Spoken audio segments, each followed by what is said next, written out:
இந்த இனிய காலையில் உங்கள் எல்லோருக்கும் என்னுடைய பணிவான வணக்கங்கள். செல்ஃப் அவேர்னஸை பற்றியும், அதாவது சுய விழிப்புணர்வை பற்றியும், சுய உணர்வை வெளிப்படுத்துதல் அதை பற்றியும் நம்ம பார்க்கலாம். நம்ம இந்த தியானத்துக்கு முன்னாடி நாம பார்த்தோம் 5 வகையான உணர்ச்சிகள் நமக்குள்ள இருக்கு. அதாவது 5 வகையா நம்ம எப்படி அதை மேனேஜ் பண்ணலாம் அப்படிங்கிறது. ஒன்று சுய விழிப்புணர்வு, சுய உணர்வை வெளிப்படுத்துதல், உத்வேகம், பச்சாத்தாபம், ஈடுபாடு. இதை மூணுமே லாஸ்ட்ல இருக்க முடியும், முன்னாடி நம்ம பார்த்தோம். இப்போ நம்ம முதல்ல இருக்கக்கூடிய ரெண்டையும் பார்க்க போறோம். அதாவது ஸ்டீவ் ஜாப் அப்படிங்கிறவர் சொல்றார், the only way to do great work is to love what you do. அதாவது நம்ம என்ன செய்கிறோமோ அந்த செய்யக்கூடிய ஒரு தொழிலை இல்லை செய்யக்கூடிய ஒரு வேலையை நாம அதிகமாக அதன் மேல் ஒரு அன்போடு அதை விருப்பப்பட்டு நாம செய்யறது தான் ஒரு நல்ல ஒரு உன்னதமான ஒரு வேலை செய்யறதுக்கு அடையாளம் அப்படின்னு சொல்றாரு. சோ இப்ப நாம பாக்குறது முதல்ல சுய விழிப்புணர்வு. இந்த சுய விழிப்புணர்வுங்கிறது நமக்கு தேவையான ஒண்ணு. அதாவது நம்ம தியானம் பண்ணும்போது நமக்கு விழிப்புணர்வு அதிகரிக்கிறது அப்படிங்கிறது நம்ம எல்லாருக்குமே தெரியும். நம்ம அதை உணர்ந்துகிட்டும் வரும். ஆனா இந்த சுய விழிப்புணர்வு அப்படிங்கிறது நம்மளையே நாம புரிஞ்சுக்கிறோம். அதாவது விழிப்புணர்வோடு, அதாவது அவேர்னஸ்ல நாம எப்படி இருக்கோம், நமக்குள்ள என்ன இருக்கு அப்படிங்கிறத நாம தெரிந்து கொள்ளக்கூடிய ஒரு நேரம். இதை நாம என்ன தெரிஞ்சுக்கலையா அப்படின்னு கேட்டோம்னா, நம்ம ரொம்ப நாளா நமக்குள்ளேயே என்ன இருக்குங்கிறது முழுமையாக நமக்கு தெரியாம தான் இருந்துட்டு வருது. ஏன்னா அந்த அளவுக்கு நாம நம்மள மேல ஒரு கவனம் செலுத்தல, நம்மளை பத்தி நாம ஒரு ஆராய்ச்சி பண்ணல, நமக்குள்ள நாம ஒரு ஃப்ரெண்ட்ஷிப் அப்படிங்கிறதையும் நாம உருவாக்கினோமா அப்படிங்கிறது ஒரு சந்தேகமான ஒண்ணுதான். இந்த சுய விழிப்புணர்வு அப்படிங்கிறது நமக்குள்ள வரும்போது நாம நமக்கு உள்ளேயே என்ன இருக்குங்கிறது பார்க்க ஆரம்பிக்கிறோம். அதாவது நமக்குள்ள என்ன பிளஸ் பாயிண்ட் இருக்கு, என்ன மைனஸ் பாயிண்ட் இருக்கு, நம்ம எதெல்லாம் ஸ்ட்ராங்காக இருக்கும், எந்த இடத்துல எல்லாம் நம்ம வீக்கா இருக்கும், அடுத்து நம்மளுடைய நம்பிக்கைகள் என்ன அப்படிங்கறத பார்க்க போறோம். அதான் நம்பிக்கைகள் என்ன அப்படின்னு கேட்டோம்னா, நம்மளை கட்டுப்படுத்தக்கூடிய நம்பிக்கைகள் இருக்கா, இல்ல நமக்கு அதிகாரம் அளிக்கும் நம்பிக்கை, அதாவது எம்பவரிங் பிலீஃப் நிறைய இருக்கா அப்படிங்கிறது நமக்குள்ள நம்ம செக் பண்றோம். அதாவது லிமிட்டட் பிலீஃப்ஸ் அப்படின்னு சொல்லக்கூடிய ஒண்ணு நம்மளை முன்னேற விடாம தடுக்கக்கூடிய ஒண்ணு, நமக்கு ஒரு கட்டுப்படுத்தக்கூடிய ஒண்ணு. எனக்கு அதிர்ஷ்டமே கிடையாது, நான்லாம் பிசினஸே செய்ய முடியாது, எனக்கு அந்த திறமையெல்லாம் இல்லை அப்படின்னெல்லாம் நாம நினைக்கும் போது நம்மள நாமளே குறிக்க கொள்ளக்கூடிய ஒரு நம்பிக்கை. யாராவது சின்ன வயசுல சொல்லியிருப்பாங்க, நம்ம அதையே சீரியஸா எடுத்துட்டு இன்னைக்கு வரைக்கும் நம்ம அதிலேயே நினைச்சு நாம ஆமா கரெக்ட் கரெக்ட் அப்படின்னு அந்த ஒரு நம்பிக்கையோட நம்ம வாழ்ந்துட்டு இருக்கோம். ஆனா நம்ம வளர வளர நம்மளையே நம்ம அனலைஸ் பண்ணி பார்க்கும்போது கண்டிப்பாக நாம இதுல இருந்து வெளிப்பட்டு வேற ஒரு நம்பிக்கையை போட்டு நாம என்ன செய்யணும்னு நினைக்கிறோமோ அதை நம்ம செய்ய முடியும். அதனால நம்மளுடைய நம்பிக்கைகளை நாம இல்ல விரிவுபடுத்தக்கூடிய ஒண்ணு நம்ம உள்ளே நம்ம கண்டுபிடிக்கிறோம். அடுத்து நமக்கு பிளஸ் பாயிண்ட் என்ன, மைனஸ் பாயிண்ட் என்ன, இல்லைன்னா எதுல நம்ம ஸ்ட்ராங்கா இருக்கோம் அப்படிங்கறதையும் நம்ம தெரிஞ்சுக்கிறோம். இப்ப நாம ஒருத்தர் இருக்காரு, அவருக்கு மார்க்கெட்டிங்ல நல்ல எக்ஸ்பர்ட் இருக்குன்னு வச்சுக்கோங்களேன். அவங்க எந்த ஒரு பொருளை கொடுத்தாலும் அவங்களால அதை ரொம்ப ஒரு ஸ்மார்ட்டா அதை வித்துட்டு அதை அதை சேல்ஸை வளர்க்க முடியும் அப்படிங்கிறது அவங்களுடைய ஒரு ப்ளஸ் பாயிண்டாக இருக்கலாம். நாமளே நிறைய தடவை பார்க்கும்போது இந்த சில சேல்ஸ்மேன் எல்லாம் பேசுறதும் போது அவங்க அவ்வளோ அழகா பேசும்போது நம்மளே நம்ம கன்வின்ஸ் ஆகி அந்த பொருளை நம்ம வாங்குறோம்.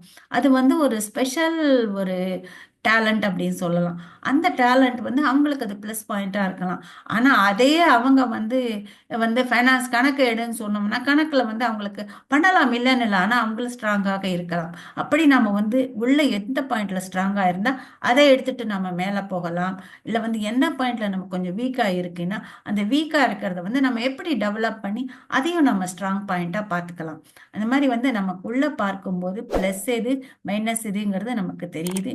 நமக்கு நம்பிக்கைகள் எதை நம்மளை முன்னேற விடாம தடுக்குது, அதை மாற்றினா எப்படி நாம முன்னேற முடியும் அப்படிங்கறதெல்லாம் நாம நமக்குள்ளேயே பார்க்கும்போது இதெல்லாம் நமக்கு உள்ள இருந்து நமக்கே தெரியுது, வேற யாரும் சொல்றது கிடையாது. நாமே நமக்குள்ள இதை தெரிஞ்சுக்கிறோம். அப்படி வந்து நமக்கு உள்ள அது தெரிஞ்சுக்கும் போது என்ன ஆறுது, நம்மளை பத்தி நமக்கு முழுவதாக புரியும் போது நமக்கு மேலேயே நமக்கு ஒரு தன்னம்பிக்கை அப்படிங்கிற ஒரு செல்ஃப் கான்பிடன்ஸ் நமக்குள்ள வருது. அப்படி செல்ஃப் கான்பிடன்ஸ் நமக்குள்ள வரும்போது நாம வந்து நம்மளுடைய நடத்தி கொள்ளும் கூடிய விதமே வேறையாக இருக்கும். அதாவது செல்ஃப் கான்பிடன்ஸோட நம்ம இருக்கும்போது மட்டும் இல்லாம நாம நம்மளுடைய உண்மையான மதிப்பு என்ன, அதாவது செல்ஃப் ஒர்த் அப்படின்னு சொல்லுவோம், அந்த ஒர்த்தையும் நம்ம புரிஞ்சுக்கிறோம். அதனால மத்தவங்கன்னா வந்து நீ வந்து ரொம்ப கெட்டிக்காரன், உன்னால இவ்வளவு எல்லாம் பண்ண முடியும், நீ புத்திசாலி அப்படின்னு எல்லாம் சொல்லக்கூடிய தேவை வந்து வருதோ இல்லையோ, நம்ம அதை பத்தி இது பண்ணாம நம்மள பத்தி நமக்கு நல்லா தெரியும், என்னால இதை பண்ண முடியும், எனக்கு இந்த அளவுக்கு என்னுடைய ஒரு சுயமரியாதை சுய மதிப்பு எனக்கு இருக்க கொண்டு சுயமரியாதைங்கிறதும் நமக்கு வரும். அதே சமயத்துல தன்னம்பிக்கையும் நமக்கு வரும். ஏன்னா தன்னம்பிக்கை இருந்தாதான் நம்ம வாழ்க்கையில வந்து வாழ மட்டும் முடியாது, முன்னேறவும் நமக்கு வாழ்க்கையில முடியும். அது எந்த ஒரு ஃபீல்டாக இருந்தாலும் அதற்கு நமக்கு தேவை. அப்படி நாம வந்து நல்லா வந்து ஒரு கான்ஃபிடென்ஸோட இருக்கும்போது நாம வந்து வரக்கூடிய ஒரு சந்தர்ப்பங்களை எல்லாம் எப்படி சமாளிக்கிறோம்னா அது வந்து ரொம்ப ஸ்மார்ட்டான வேயா இருக்கும். அதான் நம்ம அடிக்கடி சொல்றோம், நம்ம வந்து ரியாக்ஷன் ரெஸ்பான்ஸ் அப்படின்னு நம்ம சொல்றோம். அதாவது வந்து நம்ம வந்து எதிர்வினையை கொடுக்கறோமா இல்ல நம்ம பதில் அளிக்கிறோமா அப்படிங்கிறது. இப்ப வந்து ஒரு ஆபீஸ்ல இருக்காரு, அந்த பாஸ் வந்து ஒருத்தர்கிட்ட வந்து சொல்லிட்டு போறார், நீங்க வந்து என்ன வேலை பண்றீங்க, சரியாவே நீங்க வேலை பண்ணல, இது மாதிரி என்ன உங்களுக்கு வர வர வந்து உங்களோட கான்சென்ட்ரேஷன் குறைஞ்சிட்டு வருது, சரியாவே பண்ணல சார், இதனால வந்து நம்ம டீல் என்ன பண்ணணுமோ அதுவே எஃபெக்ட் ஆயிடுச்சு அப்படின்னெல்லாம் வந்து ஒரு மாதிரி சொல்லிட்டு போறார் அவர் அப்படின்னு வச்சுக்கோங்களேன். நம்ம உண்மையாக இருக்குமோமானால் நாம வந்து அதை எப்படி ரியாக்ட் பண்றோம், அதாவது ரியாக்ஷன் வந்து ரொம்ப ஈஸி. ஏன்னா வந்து என்ன பண்றாங்களோ அதையே நம்ம திருப்பி பண்றதுதான் ரியாக்ஷன். இப்ப வந்து ஒருத்தர் சிரிக்கிறாங்கன்னா அவங்கள பார்த்து நம்ம திரும்பி ஸ்மைல் பண்றோம், ஒருத்தர் ஸ்மைல் பண்றாங்க திரும்பி நம்ம ஸ்மைல் பண்ணணும், அது ரியாக்ஷன். இப்போ வந்து நம்ம மேல ஒருத்தர் வந்து கோவமா படுறாங்கன்னா நாமளும் திரும்பி அதே நிலையில போய் அவங்க கிட்ட கோவமா பேசுறது ரியாக்ஷன். ஒருத்தர் ஆர்கியூ பண்றாங்கன்னா நாமளும் திரும்பி அதே ஒரு வேகத்தோட போய் பண்ணோம்னா அது ரியாக்ஷன். அந்த மாதிரி இந்த பாஸ் வந்து நம்ம சொல்லும் போது அதை நம்ம உள்ள எப்படி எடுத்துட்டு இருக்கோம், இந்த பாஸோட வந்து திரும்பி நம்ம அவரோட வந்து நான் எல்லாம் தான் சார் பண்ணேன், என்ன நீங்க எப்ப பாரு என்ன இப்படிதான் சொல்றீங்க அப்படின்னு சொல்லிட்டு நாம அந்த வேகத்துல போய் நம்ம அவர்கிட்ட வந்து நம்ம வந்து பதிலளிக்க போறோமா, இல்ல வந்து அவர் சொன்னதை வந்து நம்ம உள்ள எடுத்துட்டு போய் எப்படி ரெஸ்பாண்ட் பண்றோம், ஓகே சார் நான் வந்து அடுத்து பார்த்து நான் வந்து இதை சரி பண்ணி கொடுத்துட்றேன் அப்படின்னு சொல்லும்போது உண்மையாகவே அவர் சொன்னதுல ஏதாவது இருக்கான்னு ஒரு கணம் நம்ம யோசிச்சு அதை நம்ம உள்ள எடுத்து பார்த்துட்டு ஓகே இல்லை ஏதாவது இம்ப்ரூவ்மெண்ட் இருந்தால் பண்ணி கொடுத்துட்டு நம்ம திரும்பி கொடுக்கும்போது அதே பாஸ் வந்து okay you have done well அப்படின்னு சொல்லுவார்.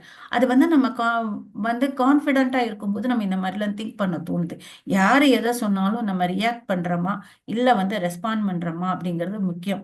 அது அந்த முக்கியமான ஒரு இம்பல்சிவா இருக்கக்கூடிய ஒரு பிஹேவியரை வந்து நாம வந்து கண்ட்ரோல் பண்ணிட்டு அழகா எடுத்துட்டு போறது இந்த உணர்வுகளை வந்து நாம கவனிக்கும் போது சுயமாக நம்ம எடுக்கும்போது அவர் சொல்லும் போது ஓகே இந்த மாதிரி சொல்றாரு, ஓகே அவருக்கு ஏதோ ஒரு ப்ரெஷர் இருக்கோ என்னமோ, அவரோட டார்கெட் அவரை ரீச் பண்ணல போல இருக்கு, அதுதான் நம்ம கிட்ட வந்து இந்த மாதிரி சொல்றாரோ என்னமோ, ஓகே இப்போ அவர் சொல்றாரு சொல்லட்டும், நாம என்ன பண்ணலாமா பண்ணுவோங்கிறது ஒரு பாசிட்டிவ் வேலை பார்த்து அதுக்கு என்ன தேவையோ பண்றது. அதாவது அந்த நேரத்துல என்ன நமக்கு தேவையோ கேட்டுட்டு பண்றது ரெஸ்பான்ஸ். அதே திருப்பி அவர் சொன்னதையே நம்ம திரும்ப சொல்லும்போது அது வந்து நமக்கு ஒரு ரியாக்ஷனாக இருக்கு. அதனால நாம வந்து தினசரி வாழ்க்கையில ரியாக்ஷன் தேவையா ரெஸ்பான்ஸ் தேவையாங்கிறது நாம சூஸ் பண்ணக்கூடிய ஒண்ணு. அப்படி நம்ம சூஸ் பண்ணணும்னா நமக்குள்ள அந்த ஒரு அவேர்னஸ் நமக்கு சுய விழிப்புணர்வு இருந்தாதான் இதை நாம செய்ய முடியும்.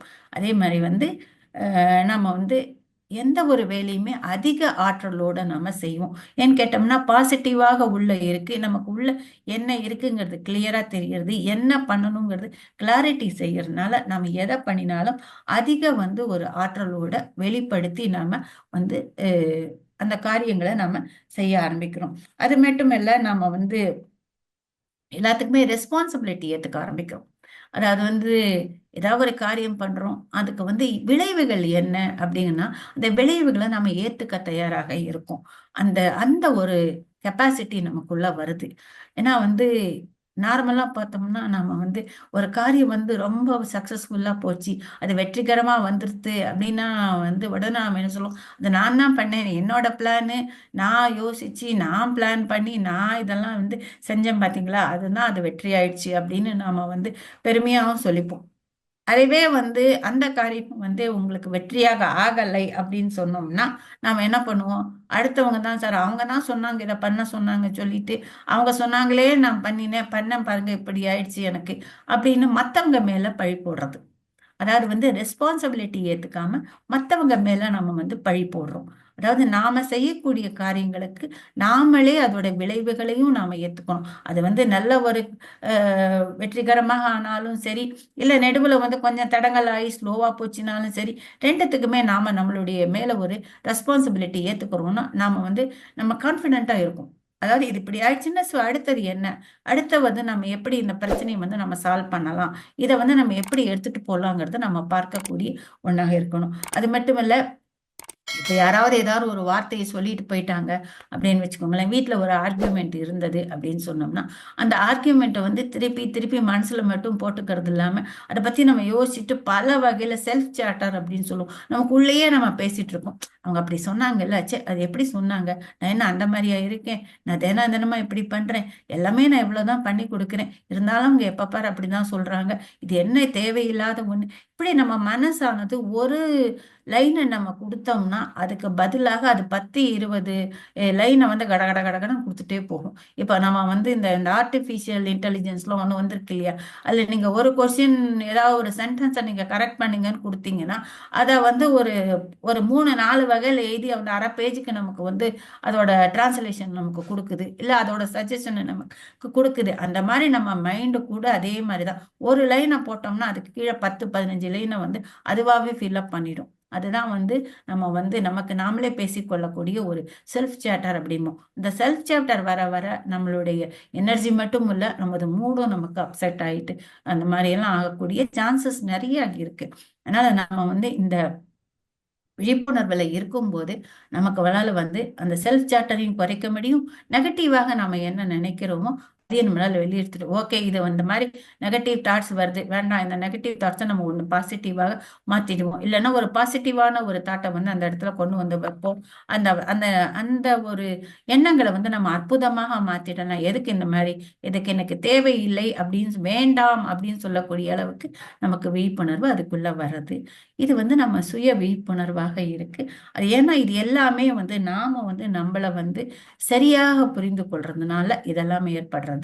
ஸோ அதனால எண்ணங்கள்ல இதுல வந்து நம்ம பார்த்தோம்னா mindful thinking, mindful talking, mindful expression. அதாவது வந்து நம்ம என்ன பேசுகிறோம், எந்த வார்த்தை வந்து பேசுகிறோம், எந்த வார்த்தைகளில் பேசுகிறோம், எல்லாத்துக்கும் மேல எந்த டோன் அப்படின்னு சொல்லுவாங்க, நம்மளோட வாய்ஸ் வந்து எந்த அளவுக்கு பேசுவோம், சாஃப்டா பேசுறோமா, இல்ல வந்து பெருசா பேசுறோமா, இல்ல வந்து இரிட்டேட்டடா பேசுறோமா, எந்த மாதிரி வந்து வாய்ஸ்ல நம்ம பேசுறோம், அதையும் நம்ம வந்து யோசிச்சு பார்த்து பேசுவோம். ஏன்னா வந்து நிறைய தடவை பார்த்தோம்னா நம்ம சொல்லக்கூடிய கருத்துக்கள் வந்து எப்படி இருந்தாலும் சரி, நம்மளுடைய பேசக்கூடிய அந்த வாய்ஸ் வந்து ரொம்பவே டிஃபரெண்டாக இருக்கும். அது வந்து ஒருத்தங்களுக்கு போய் அதை வந்து ஒரு சூத்திங்கா இருக்கா, இல்ல வந்து அது வந்து அவங்களுக்கு வந்து வேற மாதிரி உணர்வுகளை தூண்டுறதாங்கிறது நம்மளுடைய வாய்ஸ்ல வந்து ரொம்ப ஒரு மேஜிக் இருக்கு. ஸோ அந்த மேஜிக்கையும் நம்ம பார்ப்போம். என்ன திங்க் பண்றோம், திரும்பி திரும்பி நம்ம பார்த்துட்டு இருக்கோம். ரைட் வேர்ட்ஸ், அதாவது வந்து ரைட் தாட்ஸ், அதை வந்து நம்ம ரைட் வேல வெளிப்படுத்துகிறோம். இது வந்து நம்ம சுய விழிப்புணர்வு பத்தி நம்ம இப்ப பார்த்தோம். அடுத்தது வந்து சுய உணர்வை வெளிப்படுத்துதல். நமக்குள்ளேயே இருக்கக்கூடிய உணர்வுகளை நாம எப்படி வந்து வெளியே எடுத்துக்கொண்டு போகிறோம் அப்படிங்கிறது நம்ம இந்த இதுல பார்க்க போறோம். அதாவது முதல்ல வந்து நம்ம சமநிலையை எடுக்கிறோம். ஏன்னா வந்து நம்மளை பத்தி நம்ம நல்லா புரிஞ்சிட்டு இருக்கோம். நமக்கு நல்ல கான்ஃபிடென்ஸ் இருக்கு. இது எனக்கு முடியும், எனக்கு முடியாதுங்கிறது நம்மளை பத்தி பிக்சர் நமக்கு நல்லா தெரியும். அதனால எந்த ஒரு உணர்வுகளை வந்தாலும் அதை பேலன்ஸ்டாக நாம சமாளிக்கிறோம். அதாவது வந்து ஐயோ அவங்க சொல்லிட்டாங்களே நாம அப்படி ஆயிடுமோ அப்படிங்கிறது பயத்துல ஆடவும் கிடையாது. இல்லை யாரா நம்மளை புகழ்ந்துட்டாங்க அப்படின்னு சொன்னோம்னா வந்து அதையும் வந்து நம்ம வந்து ஆஹா இன்னைக்கு தான் நான் பெஸ்டா பண்ணிட்டேன், எல்லாரும் என்ன சொல்றாங்களே அப்படிங்கிற வந்து அந்த ஒரு மனநிலையும் கிடையாது. அதனால வந்து நாம வந்து பேலன்ஸ்டாக இருக்கும். அது குளிரோ இல்லை வந்து வெப்பமோ எதுவாக இருந்தாலும் சரி, புகழோ இல்லை இகழ்வோ எதுவாக இருந்தாலும் சரி, நாம வந்து அதை சமநிலையில ஏத்துக்கிறோம். அதான் பகவத்கீதால கூட கிருஷ்ணர் சொல்லுவார், எதை வந்தாலும் நீ சமநிலையில நோக்கப்பா கத்துக்கணும். அதுதான் வந்து நமக்கு வந்து ஒரு அஹ், நல்ல ஒரு பேலன்ஸ்டான ஒரு அவுட்லுக்கோட நாம் இந்த வாழ்க்கையை வாழ முடியும் அப்படின்னு சொல்றார். அந்த மாதிரி ஒரு சமநிலையை நமக்குள்ள வந்து நம்ம கொண்டு வரணும். ஏன்னா நம்மளை பத்தி நமக்கு கிளியரா தெரியுது, நம்ம அவேர்னஸ்ல இருக்கோம், தினம் தியானம் பண்றோம், கண்ணை மூடிட்டு நம்ம மூச்சை கவனிக்கிறோம். அதனால வந்து நமக்குள்ள பேலன்ஸை ஈஸியா கொண்டு வர முடியும். சில சமயம் நமக்கு அப்படி அப்படி போயிடுச்சு, அந்த பேலன்ஸை விட்டு போனா கூட நம்மளால சொல்ல நம்மளுக்கே நமக்கு உள்ள சொல்லும், நீ இந்த இடத்துல இருந்து இப்படி விலகி போயிட்டப்பா, திரும்பி திரும்பி வா, வந்துடணும் அப்படின்னு சொல்லி நம்ம வந்து சொல்லணும் மட்டும் இல்லை, இந்த நிலையையும் நம்ம வந்து போய் கொஞ்சம் சமரசம் பண்ணிட்டு வரலாம். அடுத்தது வந்து நமக்கு என்ன தேவையோ அதை வந்து நம்மளால கரெக்டா வெளிப்படுத்த முடியும். வாழ்க்கையில நிறைய தடவை பார்த்தீங்கன்னா, நிறைய நம்ம உள்ள போட்டு அடைச்சிட்டு இருப்போம், வெளியே எதுவுமே சொல்ல முடியாம அடைச்சிட்டு இருப்போம், சப்ரஸ் பண்றது அப்படின்னு சொல்லுவோம். அந்த மாதிரி சப்ரஸ் பண்ணும்போது நம்மளால உணர்ச்சிகள் வந்து வந்து பேலன்ஸ்டா இருக்காது.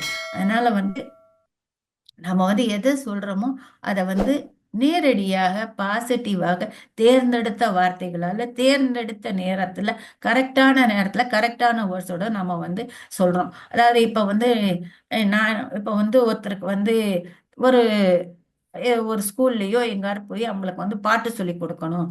அவங்க ரொம்ப நல்லா பாடுவாங்க. அவங்களுக்கு வந்து நல்ல வந்து ஒரு திறன் இருக்கு, பாடக்கூடிய திறன் இருக்கு, அந்த ஒரு டேலண்ட் இருக்கு அவங்களுக்கு. ஆனா அதை வந்து வெளியே போய் அவங்க சொல்லி கொடுக்கணும்னு ஆசைப்படுறாங்க. ஆனா வந்து தியானத்துக்கு வரத்துக்கு முன்னாடியே இருந்து அவங்க போய் இதை எப்படி சொல்றது அப்படின்னு சொல்லிட்டு, நமக்கே இந்த ஆசை இருக்கு, இதெல்லாம் எங்க நடக்கும், நம்மளாலலாம் வெளியே சொல்ல முடியாது அப்படிங்கிற ஒரு நிலையில அவங்க இருப்பாங்க. ஆனா அவங்க தியானம் பண்ண பண்ண பண்ண அவங்களுக்கு உள்ள இருந்து அந்த வந்து உள்ள அஹ், ஒரு ஃபோர்ஸ் வரும்போது, ஒரு சக்தி வரும்போது, ஓகே நான் இது எப்படி இருந்தாலும் நான் வந்து இதை வந்து சொல்லித்தான் ஆகணும் வெளியேன்னு சொல்லும்போது, அவங்க வீட்லயே வந்து கிளீனா அவங்க சொல்லுவாங்க. எனக்கு வந்து சாட்டர்டே சண்டே ஏதாவது ஒரு நாளோ 2 நாளோ அவங்க சொல்லுவாங்க, இந்த மாதிரி எனக்கு வந்து ஒரு ஒரு 2 மணி நேரம் எனக்கு கொடுங்க. அந்த 2 மணி நேரம் வந்து இல்லை, எனி மண்டேயோ டியூஸ்டேவோ என்ன நாளா இருந்தாலும் சரி, அவங்க வந்து எனக்கு வாரத்துல 2 நாள் வேணும், நான் அந்த ஸ்கூல்லையோ இல்லை வந்து ஏதாவது ஒரு இடத்துக்கு போய் நான் வந்து பாட்டை கற்றுக் கொடுக்குறேன், எனக்கு வந்து அது ரொம்ப ஆசையா இருக்கு, அதனால என்னுடைய அந்த 2 மணி நேரத்தை எனக்கு கொடுத்துருங்க. அந்த 2 மணி நேரத்தை விட்டுட்டு மீதி என்ன இருக்கோ மற்ற நேரத்துல நான் எல்லாத்தையும் நான் வந்து அட்ஜஸ்ட் பண்ணி செய்கிறேன் அப்படின்னு சொல்லும்போது, அவங்க வந்து உண்மையான நல்ல ஒரு பாசிட்டிவான வேகத்துல அதை வந்து ஜென்டிலான்னு சொல்ற மாதிரி ஒரு மென்மையாக, ஆனா அதே சமயத்துல வந்து சொல்லக்கூடியதை நல்ல ஒரு ஃபோர்ஸோட, நல்ல ஒரு இது எனக்கு நடக்கணும் அப்படிங்கிற ஒரு விருப்பத்தோட அதை சொல்லும்போது, எல்லாருமே வந்து வந்து ஓகே நீங்களும் போய் பண்ணிட்டு வாங்க அப்படின்னு சொல்றக்கூடிய அளவுக்கு நம்மளால வெளிப்படுத்தி கொண்டு வர முடியும். அது மட்டும் இல்ல, நாம வந்து என்ன நமக்கு தெரியுமோ, எது நமக்கு தெரியுமோ அதை வந்து தைரியமா எல்லாருக்கும் நாம வந்து ஷேர் பண்றோம். அதாவது நமக்குள்ளேயே நம்ம பூட்டி வச்சுக்காம எல்லாருக்கும் வெளியே நாம சொல்லக்கூடிய ஒரு நிலைக்கு ஓப்பனாக ஆறோம். எனக்கு இது தெரியும், நான் சொல்லித்தரேன். இப்ப நாமளே பார்க்கணும், இந்த யூடியூப் எல்லாம் எத்தனை பார்க்கறோம், எத்தனை அறிவு, எத்தனை நாலேஜ், எத்தனை பேருக்கு தெரிஞ்சது எல்லாமே கம்ப்ளீட்டா ஆசையா எல்லாரும் சொல்லி கொடுக்கக்கூடிய அளவுக்கு வந்திருக்காங்க. அதாவது இப்ப நாலேஜ் பூம் அப்படின்னு சொல்லுவாங்க, அந்த மாதிரி ஒரு நாலேஜ் பூம்ங்கிற காலத்துல நம்ம பண்ணி வந்துட்டு இருக்கோம். அதாவது அறிவு வந்து ஒரு உச்சக்கட்டத்துல இருக்கு, எதை வேணுமானாலும் நீங்க கேட்கலாம், எதை வேணுமானாலும் நீங்க தேடினீங்கன்னா கண்டிப்பாக அதுக்கு உண்டான ஒரு அறிவு வந்து நமக்கு கிடைக்குது. ஏன்னா தெரிஞ்சவங்க எல்லாருமே இப்ப வந்து ஓப்பனா தெரிஞ்சதை ஃப்ரீயா சொல்லி கொடுக்கறதுல அவங்களுக்கு ஒரு சந்தோஷம் மட்டும் இல்லை, அதை வந்து எல்லாருக்கும் சொல்லணுங்கிற அளவுக்கு அவங்களுக்கு உள்ள வந்து ஒரு மனப்பான்மை வந்து மாறி இருக்கு. அதனால எல்லாமே நம்ம வந்து ஃப்ரீயா தைரியமா சொல்லி கொடுக்கும்போது, நம்ம வந்து யாரையுமே வந்து அதிகாரம் பண்ணணும், அதாவது டாமினேஷன் பண்ணணும் அப்படின்னு நினைக்க மாட்டோம். ஏன்னா அந்த டாமினேட் எதுக்காக பண்றோம், நமக்குள்ள ஒரு பயம் இருக்கும். நம்மளை மீறி அவங்க வந்து நல்லா பண்ணிட்டாங்கன்னா எப்படி இருக்கும், நம்மளை மீறி அவங்க வந்துட்டாங்கன்னா, அவங்க பாப்புலர் ஆயிட்டாங்கன்னா, இல்ல அவங்களுக்கு தான் எல்லாம் தெரியும் அப்படின்னு சொல்லிட்டாங்கன்னா என்ன பண்றது, பயத்தினால நம்ம என்ன பண்ணுவோம், மக்களுங்களை அடக்கி வச்சுட்டு நான் சொல்லதுதான் கரெக்ட், நான் சொன்னதுதான் கரெக்ட்னு சொல்லிட்டு நம்ம வந்து ஒரு அளவுக்கு வந்து அவங்கள ரூல் பண்றதுன்னு மட்டும் இல்ல, அவங்கள வந்து நம்ம வந்து கண்ட்ரோல் பண்ணிக்கிட்டே இருப்போம். நான் தான் கரெக்ட், நான் தான் கரெக்ட் அப்படின்னு நம்ம திருப்பி திருப்பி சொல்லிக்கிட்டு இருப்போம். இப்போ வீட்லயே பார்த்தோம்னா கூட சில சமயத்துல வந்து நமக்கு வந்து சில பேர் இருப்பாங்க, அவங்க என்ன சொல்றாங்களோ அதை தான் நம்ம கேட்கணும். அதாவது நமக்குன்னு வந்து ஒரு சொந்த சிந்தனையும் சொந்த கருத்துக்களோ சொந்த மாதிரி நம்ம செய்யவோ நம்மளால முடியாது. ஏன்னா வந்து ரூல் அப்படிதான் இருக்கும். அவங்க என்ன சொல்றாங்களோ அதெல்லாம் நம்ம பண்ணணும் அப்படின்னு சொல்லும்போது நாம சொல்றது வந்து சுயமாகவே இருக்கலாம், கரெக்டாகவே இருக்கலாம். இருந்தாலும் நம்மளால வெளிப்படுத்த முடியாது. ஒண்ணு வந்து நம்ம சொன்னோம்னா அவங்க என்ன நினைச்சுப்பாங்களோ, அவங்கள நம்ம மீறி சொல்லிடுவோமோ அப்படிங்கிற ஒரு பயத்தாலையும் நம்ம சொல்ல மாட்டோம். ரெண்டாவது வந்து அதுக்கு வந்து ஒரு சான்ஸும் இருக்க முடியாம இருக்கும். அந்த மாதிரிலாம் இல்லாம நம்ம தியானம் பண்ணும்போது நாம விரிவடைகிறோம். விரிவடையும் போது என்ன ஆகுது, மற்றவங்க எல்லாரையுமே நமக்குள்ள வந்து நாம வந்து இன்க்ளூட் பண்ண ஆரம்பிக்கிறோம். அது மட்டும் இல்ல, நாம என்ன சொல்லணும் விரும்புறோமோ அது உண்மையாக ட்ரூத்ஃபுல்லாக சொல்றது மட்டுமல்ல, நம்ம மத்தவங்க மேலேயும் வந்து ஒரு இரக்கமுள்ளவர்களாக இருக்கும். அதாவது அதான் இரக்கமுள்ளவர்னா என்னன்னா கம்பேஷனேட்டா இருக்கும். ஓ, இவங்களுக்கு வந்து இவங்க இப்படி சொல்றாங்களே, சோ இதை கூட நம்ம பண்ணி பார்க்கலாமே, ஓகே கரெக்ட் அப்படிங்கிற ஒரு மத்தவங்களை வந்து ஒரு கன்சிடர் பண்ணக்கூடிய ஒரு இது. அந்த மாதிரி வரும்போது நம்மளுடைய உள்ளான உள்ளே இருக்கக்கூடிய நம்முடைய உள்தன்மைங்கிறது வந்து மாற ஆரம்பிக்கிறது. அது மட்டும் இல்ல, நாம தியானம் பண்ணும்போது நாம எல்லாருமே வந்து ஒன்றோடு ஒன்று இணைந்திருக்கிறோம். அந்த ஆற்றல் புலத்துல நம்ம எல்லாரையும் ஒண்ணுன்னு சொல்லும்போது, ஏன்னா இவங்களுக்கு கிடைச்சா என்ன, எனக்கு கிடைச்சா என்ன, எல்லாம் ஒண்ணுதான் அப்படின்னு நம்ம நினைக்கலாம். இப்போ ஒரு ஆபீஸ்லயே ஒரு ப்ரமோஷன் வந்துருச்சு அப்படின்னு நினைச்சோம்னா இம்மீடியட்டா அப்பா அவங்களுக்கெல்லாம் லக்குப்பா, அவங்கெல்லாம் பார்த்து எப்பவுமே கிடைக்கும், நமக்கெல்லாம் எங்க கிடைக்க போகுது, போச்சு இந்த ப்ரமோஷன் இப்ப வந்துருச்சு இல்ல, இப்ப வந்த பின்னாடி நமக்கு வந்து எங்க கிடைக்க போகுது, 2 வருஷமோ 3 வருஷமோ நாம வந்து வெயிட் பண்ணியிருக்கோம், அவ்வளவுதான் எல்லாம் போச்சு அப்படிங்கிற மாதிரி நம்ம நினைக்காம, சரி ஓகே அவருக்கு ப்ரமோஷன் வந்தா வந்திருக்கு, எனக்கும் வந்து வரும், எப்படியாவது எனக்கு என்ன தேவையோ அதை வந்து கண்டிப்பாக இந்த பிரபஞ்சம் எனக்கு கொடுக்கும் அப்படிங்கிற நம்பிக்கை மட்டும் இல்ல, நமக்கு வந்து ஒரு சேலரி ஹைக்கோ எதுவாக இருந்தாலும் வந்து நம்மளால கண்டிப்பாக எனக்கு கிடைக்கும். அதாவது வந்து இப்ப இல்லைன்னு நான் ஒரு 6 மாசம் கழிச்சு கிடைக்குது, 3 மாசம் கழிச்சு கிடைக்கும், இல்லைன்னா அதை என்ன வேற வழியாக நான் எப்படி பண்ணணுங்கிறதும் எனக்கு தெரியும் அப்படிங்கிற ஒரு நம்பிக்கையோடு பண்ணும்போது யாருக்கு வந்து அந்த ப்ரமோஷன் வந்திருக்கோ அவங்க மேல நமக்கு வந்து வந்து வந்து ஒரு என்ன சொல்றது, ஒரு வந்து வேற மாதிரி ஃபீலிங்ஸ் எதுவுமே இல்லாம அவங்க கிட்டயே போய் நாம வந்து நம்ம கன்கிராச்சுலேட் பண்ணிட்டு, குட் சார் உங்களுக்கு வந்து இந்த மாதிரி கிடைச்சிருக்கு, ஹார்ட்டி கன்கிராச்சுலேஷன் சொல்லும்போது நம்ம மனதுக்குள்ள என்ன இருக்கோ அதையும் நாம வந்து அதை சொல்லிடுவோம். சொல்லிடும்போது நமக்கு உறவுகள் வந்து ரொம்ப ஸ்மூத்தாக ஒரு இந்த ஃப்ரெண்ட்ஷிப் ஆனது இருக்க ஆரம்பிக்குது.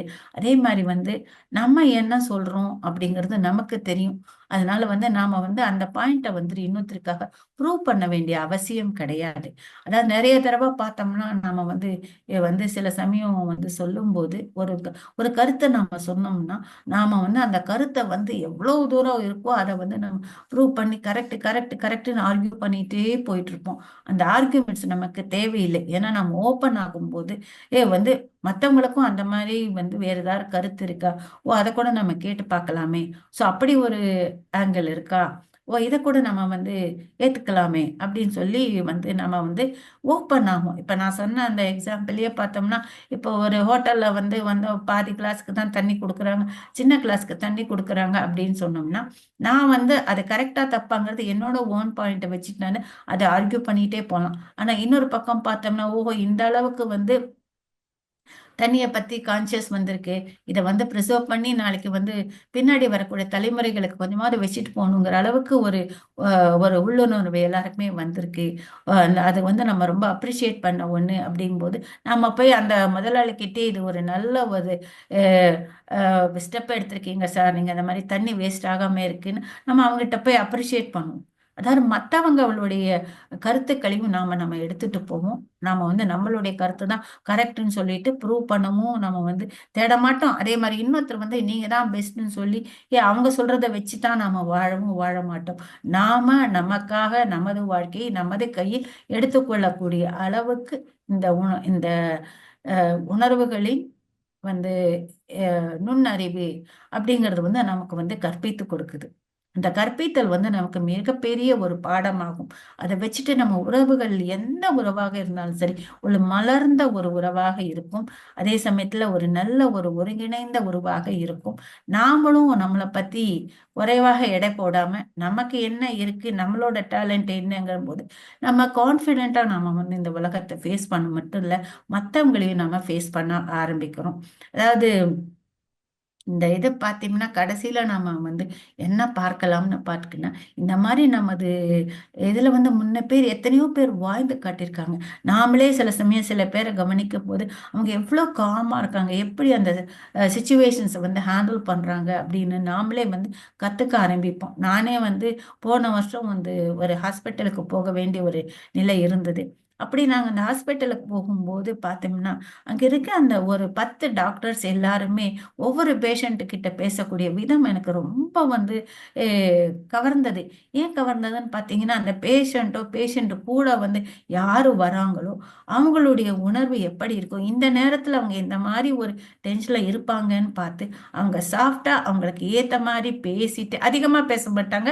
ஆனா இதுல சொன்ன மாரி கரெக்ட்டா எது தேவையோ அத மட்டும் அவங்க சொல்லிட்டு, அவங்களுக்குள்ள ஒரு நம்பிக்கைய குடுத்துட்டு அவங்க போயிடுவாங்க. அவ்வளவுதான். அப்படி பார்க்கும்போது அந்த ஒரு டாக்டர வந்து எத்தனை பேர் வந்து அ அந்த டீம் ஆஃப் டாக்டர்ஸ் எல்லாரையுமே எத்தனை பேர் வந்து வாழ்க்கையில நினைவு வச்சுட்டு இருக்காங்க. ஓ! அந்த மாரி கூட இருக்க முடியுமா? அப்படிங்கிறது. நான் வந்து அன்னைக்கு தான் பார்த்தேன். ஹாஸ்பிட்டல்ல இந்த டாக்டர்ஸ் அவ்ளோ டென்ஷன்ல அவங்க ஒர்க் பண்ணா கூட எப்படி வந்து மத்தவங்களோட உறவ எடுத்துக்கிறது, அந்த நேரத்துல அந்த மனிதர்களுக்கு என்ன தேவைன்னு எடுத்து குடுக்கறது தான் அவங்களுடைய ஒரு ஸ்பெஷல் ஒரு ஃபீச்சராக இருந்தது. ஸ்பெஷல் குவாலிட்டியாக இருந்ததுன்னு கூட நாம சொல்லலாம். அந்த மாரி நாம வந்து வாழ்க்கையில மத்தவங்கள பார்த்தியும் கத்துக்கக்கூடிய ஒரு நிலைக்கு நம்ம வரலாம். நம்ம கிட்ட என்ன இருக்குங்கிறது நாம ஃபுல்லாக வந்து நாம குடுக்க ஆரம்பிக்கும் போதும், இந்த தியானம் நம்ம தினமும் பண்ணும்போது, இந்த உணர்வுகளை நமது கையிலே எடுத்துக்கொள்கிறோம். நம்ம முதல்ல பார்த்த மாரி உணர்வுகளும் வந்து நல்ல ஒரு பேலன்ஸ்ல இருக்கு. அப்படி இருக்கும்போது நம்மளுடைய உடலும் அதே மாரி நல்ல பேலன்ஸ் ஸ்டேட்டுக்கு நம்மளால கொண்டு வர முடியும்.